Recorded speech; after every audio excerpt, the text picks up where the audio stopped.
तो भाई एक सैड न्यूज़ है। आफा एनओआई, जिनको आप बेटर नोन समोन वाइट समोन से, उनके one half of tag team या फिर रोमन रिंग्स के अंकल आप इनको बोल सकते हैं। तो इनकी ट्रेजिक न्यूज़ हमको ये मिलती है कि भाई अब ये हमारे बीच नहीं है। और इसको डब्ल्यू डब्ल्यू ने कंफर्म किया उनके ऑफिशियल ट्विटर अकाउंट से। तो भाई बिल्कुल भी ये अच्छी न्यूज़ नहीं है।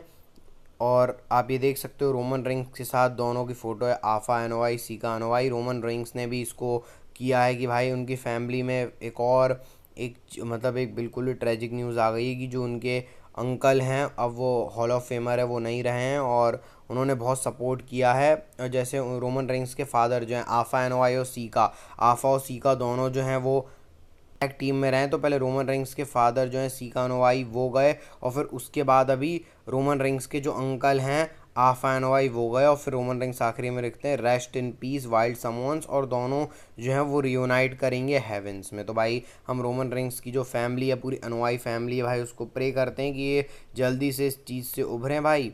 और बाकी जो आफा अनोवाई है उनको रेस्ट इन पीस सर। तो भाई स्वागत है आप सभी का आज के स्मैकडाउन के एपिसोड में। और स्टार्टिंग करते हैं सबसे पहले भाई ये सेलिब्रेशन से नाया जैक्स का था, टिफनी और प्रीटी डेडलीस को करते हैं भाई। और ये सेटअप देख सकते हो भाई आप, बैलून्स पिंक कलर के, पूरी थीम पिंक थी और यूनिकॉर्न्स लगे हुए हैं चारों तरफ से। फिर इसके बाद नाया जैक्स की शाही एंट्रेंस होती है भाई, 4 सिक्योरिटी गार्ड्स नाया जैक्स को लाते हैं। इसके बाद नाया जैक्स को टिफनी चैम्पियनशिप देती है और नाया जैक्स ऐसा एक्ट कर रही होती हैं, वो खुश हैं जैसे होता नहीं भाई। एक छोटी छोटी बहन जो होती है उसके लिए एक बड़ी बहन क्या करती भाई, जो कुछ हरकत जो चीज़ें करती है वो पसंद नहीं आती, लेकिन फिर भी उसको दिखाने के लिए कि हाँ भाई अच्छा सब ठीक है, वैसे नाया जैक्स बोलती है। लेकिन नाया जैक्स बोलती है मेरा स्टाइल नहीं है, उनका स्टाइल वही ब्रुटैलिटी डिस्ट्रक्शन उस चीज़ का है भाई। और मेरे लिए बहुत वियर्ड था कि नाया जैक्स मतलब इन सब चीज़ों के अंदर जो उनका गिमिक बिल्कुल भी नहीं है, लेकिन टिफनी इस तरीके से प्ले करी। तो ये जो डुओ है थोड़ा सा अजीब लग रहा है। फिर वो बोलती हैं कि भाई सब बाओ डाउन करो, टिफनी को बोलते हैं। टिफनी बोलते हैं करेंगे पहले, लेकिन पहले प्रीटी डेडली का गाना सुन लेते हैं भाई। ये प्रीटी डेडली जो म्यूजिकल है अपना गाना गाते हैं, जो कि मेरे को बिल्कुल ही पसंद नहीं आया भाई। गाना ना गाया इन्होंने। इसके बाद जब कुछ आगे बढ़ता, लेकिन मीचेन ने अटैक कर दिया कैंडो स्टिक से, टिफनी को मारा, प्रीटी डेडली को मारा, नाया जैक्स को मारा। नाया जैक्स और टिफनी तो कल्टी काट लेते हैं, लेकिन प्रीटी डेडली को पड़ जाती है। तो भाई अब मीचेन और नाया जैक्स की जो फ्यूड है वो कंटिन्यू होगी। और मीचेन को इस तरीके से देख के अच्छा लग रहा है भाई, मीचेन को कुछ तगड़ा बुक करो भाई, डब्ल्यू डब्ल्यू अब सही कर रहे हैं। बाकी ये जो सेलिब्रेशन वाली चीज़ थी तो ख़राब हो गई, लेकिन ठीक है चलो भाई। इसके बाद आता है भाई अल्ट्राले वर्सेस कार्मेलो हेज के बीच में तीसरा पार्ट। और इनके भाई मैचेस कितने भी देख लो बोरियत महसूस ही नहीं होती। वो जो ड्राइव बाय मारते हैं भाई कार्मेलो हेज, वो देखने में हमेशा इंटरेस्टिंग लगता है। जो अल्ट्राले के मूव्स हैं वो भी तगड़े लगते हैं भाई। वो जो मतलब क्या बोले भाई, उसको शाय फ्लेयर से भी अच्छी समर सॉल्ट मारते हैं भाई अल्ट्राले। उसके बाद जो कार्मेलो हेज जिस तरीके से रिवर्स करते हैं, मतलब भाई बता भी नहीं सकते मैच के कितना अच्छा इन्होंने डिलीवर किया। मतलब ऐसा लग रहा है वीक, मतलब जो तीसरा पहला और तीसरा मैच है उसमें बहुत ज़्यादा इंप्रूवमेंट मेरे को यहाँ पर नज़र आई है। बाकी इस मैच के अंदर रोल अप करके भाई अल्ट्राले ने सॉरी कार्मेलो इसने विक्ट्री हासिल कर ली अल्ट्राले के सामने। वो दिखा रहे होते हैं देख भाई मैंने विक्ट्री ले ली है। अल्ट्राले का होता है ठीक है भाई कॉन्ग्रेचुलेशन, लेकिन फिर ज़्यादा ही जब आदमी चढ़ जाता है तो फिर ब्रॉल इनके बीच में स्टार्ट हो जाती है, रेफरी वगैरह आके इनको रोकना पड़ता है। तो भाई अब ऐसा लग रहा है पार्ट 4 भी होने वाला है। वो मैं तो बोल रहा हूँ वो जो शेमस और सिजारो वाला 7 सीरीज़ वाला मैच हुआ था ना, उस टाइप के इनके करने चाहिए भाई। बहुत एंटरटेनिंग स्टफ प्रोवाइड कर सकते हैं लोग। तो देखते हैं भाई क्या पता अब इसमें स्टिपुलेशन भी डब्ल्यू लगा दे। इसके बाद बैक स्टेज से सोलो सिकोआ देखते हैं, वो ऊला फाला माला के बारे में टामा टोंगा को बताते हैं कि देख भाई ये ऊला फाला माला जब तक है तब तक ही मैं ट्राइबल चीफ हूँ, वरना तेरे को मेरे को रोमन रिंग्स को एक्नॉलेज करना पड़ेगा। तो भाई ये बैक स्टेज से सेगमेंट्स थे। इसके बाद भाई विंची को प्रोग्रेसिव फ्लो के अंदर दिखाते हैं, ठीक है भाई। अब देखते हैं आगे डब्ल्यू डब्ल्यू क्या करती है। वही जो वीडियो है उसी को डब्ल्यू डब्ल्यू ने वापस से दिखा दिया। इसके बाद बेलेंडर डेवलपोर और नियोमी के बीच में मैच आता है भाई। इस मैच के अंदर मैं चाह रहा था कि नियोमी हारे, क्योंकि अगर बेलेंडर डेवलपोर फिर हार जाती तो भाई फिर ये फ्यूड का कोई मतलब नहीं होता। और डब्ल्यू डब्ल्यू ने सही डिसीजन लिया कि बेलेंडर डेवलपोर को मैच जिता दिया भाई। उनकी जो मेन रोस्टर है उसकी पहली विक्ट्री उनको मिल चुकी है। इसके बाद भाई Kevin Owens versus Grayson Waller का मैच आता है। ग्रेसन वॉलर बोल रहे होते हैं भाई केविन ओवंस, कोडी ने एक सही डिसीजन लिया कि भाई केविन ओवंस सबसे इजी है हराने के लिए। तो केविन ओवंस बोलते चल देखते हैं रिंग में। तो भाई ये मज़े कर रहे होते हैं अपना, केविन ओवंस वहाँ उनको बजा रहे हैं। मतलब ये एक ठीक ठाक सा मैच आप इसको ले सकते हो भाई। केविन ओवंस और ग्रेसन वॉलर का मैच हम वैसे ही बहुत बार देख चुके हैं, लेकिन जो उसमें केविन ओवंस की भड़ास है वो हमको देखने को मिलती है। ऑस्टिन थेरी भी लपेट लिए जाते हैं भाई, केविन ओवंस के हाथों चढ़ जाते हैं ऑस्टिन थेरी। फिर उसका ग्रेसन वॉलर को टॉप रोप से जो मूव मारते हैं केविन ओवंस। ग्रेसन वॉलर अपने फिनिशर के लिए जा रहे होते हैं, लेकिन तभी केविन ओवंस वहाँ पे रोक देते हैं उनको, अनाउंसर टेबल पे पटकते हैं, फिर स्टनर और अपना पावर बॉम्ब लगाकर वो जो पावर बॉम्ब मारते हैं केविन ओवंस, उसको मार के उन्होंने विक्ट्री हासिल कर ली ग्रेसन वॉलर के अगेंस्ट। लेकिन केविन ओवंस नहीं रुकते हैं भाई, ग्रेसन वॉलर ऑस्टिन थेरी दोनों को बजाने जा रहे होते हैं, तभी दोनों स्टील चेयर आते हैं। कोडी रोड्स स्टील चेयर लाके, मतलब कोडी रोड्स आते हैं, स्टील चेयर छीनते हैं और ग्रेसन वॉलर और जो ऑस्टिन थेरी है उनको मार मार के भगा देते हैं। इसके बाद लुक देते हैं केविन ओवंस पीछे से कोडी रोड्स को। तो भाई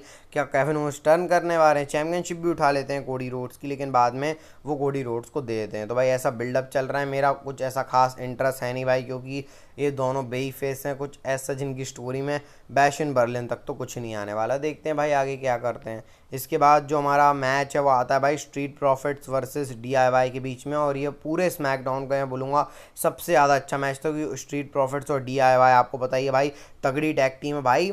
एक तरफ से मॉन्टेस फॉर और दूसरी तरफ से भाई जॉनी गार्गैनो, दोनों एक साथ कूदते हैं भाई दूसरे अपने टैग टीम पार्टनर्स के ऊपर। मतलब जो मॉन्टेस फॉर है वो टोमासो चैम्पा के ऊपर और जॉनी गार्गैनो है वो एंजेलो डॉकिंस के ऊपर। उसके बाद जो मॉन्टेस फॉर जिस तरीके से मारते हैं भाई, पता नहीं एंजेलो डॉकिंस क्या खा के आए हुए थे मैच के अंदर, इतने किकआउट्स हो रहे थे भाई। जो DIY अपना फिनिशर मारती है, जो उनका सिग्नेचर ही मान सकते हैं आप, वो डबल टीम वाला, उस पर किकआउट होता है। उसके बाद जो भाई स्ट्रीट प्रॉफिट्स मारते हैं उस पर किकआउट हो रहा है। इसके बाद जो भाई सुपर किक चिन में लगी उस पर किकआउट हो रहा है। समझ में नहीं आ रहा भाई मैच के अंदर चल क्या रहा है, दोनों हार मानने को ही तैयार नहीं है भाई इस मैच के अंदर। कुछ मतलब कुछ भी ट्राई कर रहे हैं, सब ट्राई कर रहे हैं, कुछ हो नहीं पा रहा है। हर मूव जो फिनिशर है वो रिवर्स हो जा रहा है। मॉन्टेस फॉर का जो स्प्लैश है वो रिवर्स हुआ, उसके बाद वो जो मीट इन द मिडल मारते हैं वो रिवर्स हुआ, लेकिन आखिरी में भाई इन लोगों ने अपना वो जो मॉन्टेस फॉर उन्होंने अपना ड्राइव बाय मार के हरा दिया DIY को। तो भाई अब नंबर 1 कंटेंडरशिप के लिए अगले हफ्ते जेकब फाटू और टामा टोंगा का मैच होगा स्ट्रीट प्रॉफिट्स के अगेंस्ट। तो भाई देखते हैं यहाँ पर क्या गुल खिलाते हैं। तब बैक स्टेज से सेंटोस एस्कोबार का भी सेगमेंट आता है, सब खाना वाना खा रहे होते हैं यहाँ पर, और सेंटोस एस्कोबार बोलते हैं भाई लिगार्डल फैंटास्मा को अपनी जो इज्जत है वापस से लेनी होगी, मैं LA नाइट को हराऊंगा और अपनी इज्जत वापस लूंगा। वो सेंटोस एस्कोबार सी करके बोलते हैं, मतलब एस्कोबार सी जैसे LA नाइट या करके बोलते हैं।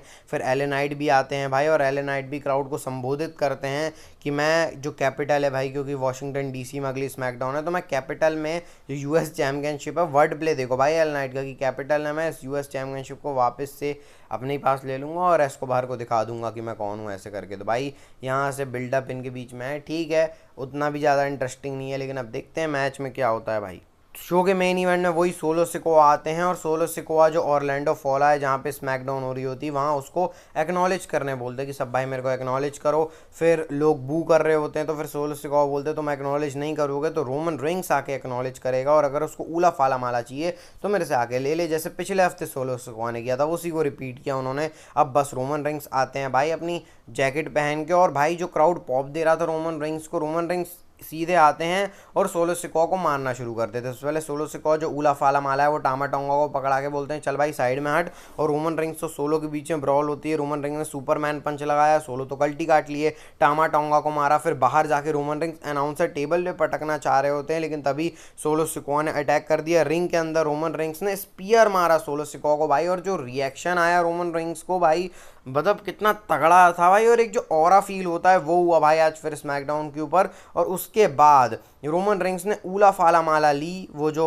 वहाँ थी, और टैग टीम टाइटल को फेंक दिया। उससे रोमन रिंग्स को मतलब नहीं, ऊला फाला माला पहनी। एक 10-15 सेकंड तक भाई रोमन रिंग्स उसी में लगे, लेकिन इसके बाद तूफान से आने के पहले शांति थी। जेकब फाटू ने आके रोमन रिंग्स के ऊपर अटैक कर दिया भाई। जेकब फाटू जिनको हम सोच रहे थे अगस्त के एंड तक आएंगे, लेकिन इसी हफ्ते आ गए भाई जेकब फाटू, और मारा रोमन रिंग्स को भाई। जेकब फाटू ने पिचका दिया रोमन रिंग्स को, जेकब फाटू ने वो जो भाई वो मारते हैं। और रोमन रिंग्स का भाई आप ये सेल देखो, रोमन रिंग्स भाई कितना तगड़ा सेल करते हैं चीज़ों को भाई, ऐसा लग रहा है रोमन रिंग्स भाई मर ही चुके हैं, इतना तगड़ा सेल किया रोमन रिंग्स ने भाई, मानना पड़ेगा। जेकब फाटू से ज़्यादा रोमन रिंग्स की तारीफ हो गई। आप देखो भाई स्क्रीन के ऊपर कैसे सेल किया है रोमन रिंग्स ने। इसके बाद भाई जेकब फाटू मारते हैं थोड़ा, फिर उसके बाद बाहर ले आते हैं। सोलो सिकोआ के ऑर्डर है भाई, फिर सोलो मारते हैं, समोन स्पाइक लगाते हैं, क्या पता नहीं, हाँ लगाए नहीं समोन स्पाइक नहीं लगाते, मारते हैं। इसके बाद भाई वो जो पावर बॉम्ब मारती है ब्लड लाइन, जो उन्होंने कोडी को मारा, जो उन्होंने रैंडी को मारा, जो उन्होंने भाई सबको ही मारा है केविन ओवंस को, वही रोमन रिंग्स को मारते हैं पावर बॉम्ब और पटक देते हैं अनाउंसर टेबल के ऊपर।